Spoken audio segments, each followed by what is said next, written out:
Yan, unahin ko na kayo kasi meron ako enormous hour. Magre-report ako sa tao pa yan. Mike po. Mike. Okay. Congratulations, sir. Sige, sabay-sabay na tayo. Tayo ko kayo. In the presence of your SK Federation and your Youth Bureau, take your oath. Sige, raise your right hand and repeat after me. Ako si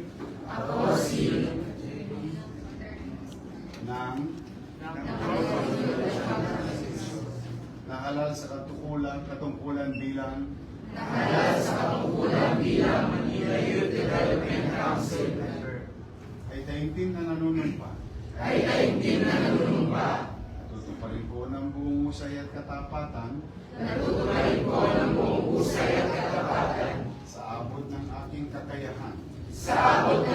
kakayahan ang mga katungkulang ipinagtalagahan sa akin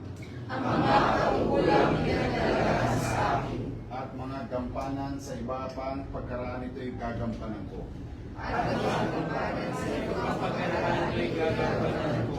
Sa ilalim ng Republika ng Pilipinas. Aking itataguyod. At ipagtatanggol. Ang saligang batas. Tunay na mananalig. At tatalima ko rito. Susundin ko ang mga batas. At mga kautosang legal. At mga dekretong pinairal. Na sadyang itinakdang may kapangyarihan. Ng Republika ng Pilipinas. Kusa akong babalikatin ng pananagutang ito nang walang anumang pasubali o hangaring umiwas. Siya nawa ako ng Diyos. Congratulations. Meron na yan. Mga kanya-kanyang pangalan na. Okay, good. Para hindi na kayo mahirap.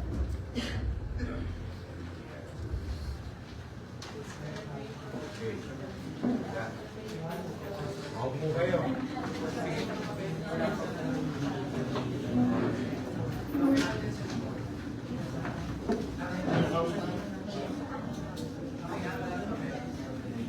Tama-tama, nakapandiin kayo. Baka gusto yung umatin maya-maya. Siguro after your next hour, bubuksan natin yung Christmas tree ng City of Manila.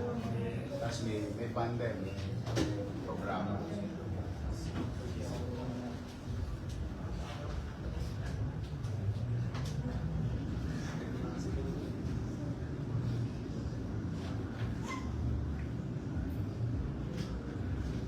Yung Christmas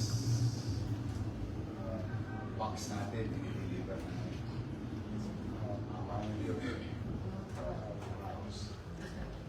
Nagawa ng parang so hindi natin binibigay ng Christmas box. So walang magugutom sa Manila. Lahat kahit pa paano may pamilya.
Nag-quote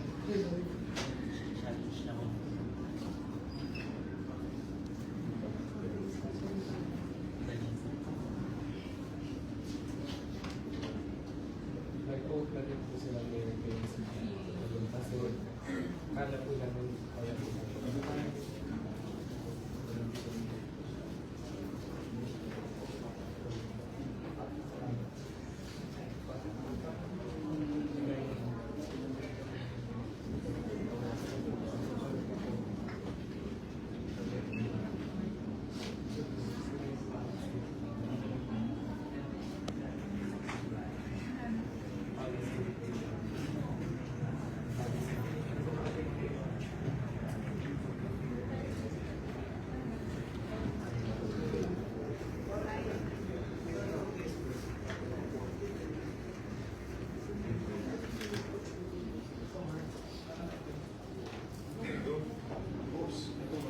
Tapos, pwede tayong pa-picture mo.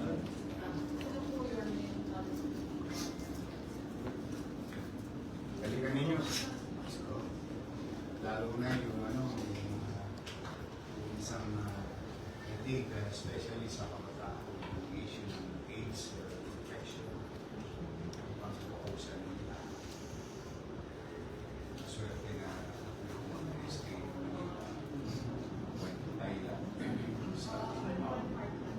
Pagkamat sila isa sa mga tourism activities nila is those things, no?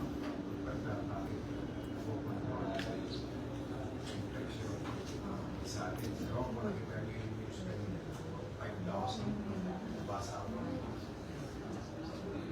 few cases. Okay mga bata, we have to be responsible to ourselves and to others, especially yung PH na. Naman yun yun, wala ka namang gamot dyan. Yung mga gamot na nakakatulong. Ang Maynila, isa sa siguro maraming local government na meron tayo na AIDS center. Tinutulungan natin yung ating mga infected individuals na nasa lungsod through Santa Ana Hospital. Meron tayong facility, mga gamot, check-up, and so on. Vida doesn't mean it's more on acquiring kung kaya ninyo makatulong sa pagpapaliwanag, share ka ng experiences nyo on how to be responsible individual.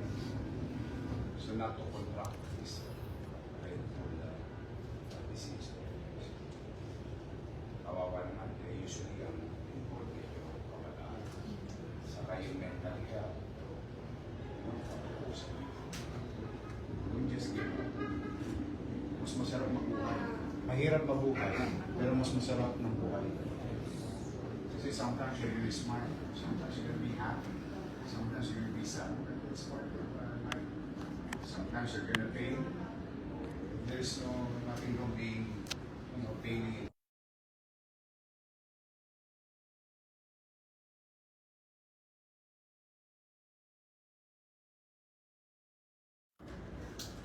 Medyo humihina ang kalooban ng ibang kabataan. Baka minsan kailangan lang nila kausap. Baka minsan kailangan lang nila tenga na makikinig sa kanila. Maging aktibo kayo to protect the next generation, your generation. Kasi kayo yung mga future parents, teachers, police, doctors, businessmen, workers, and so on and so forth. Good luck. Congratulations.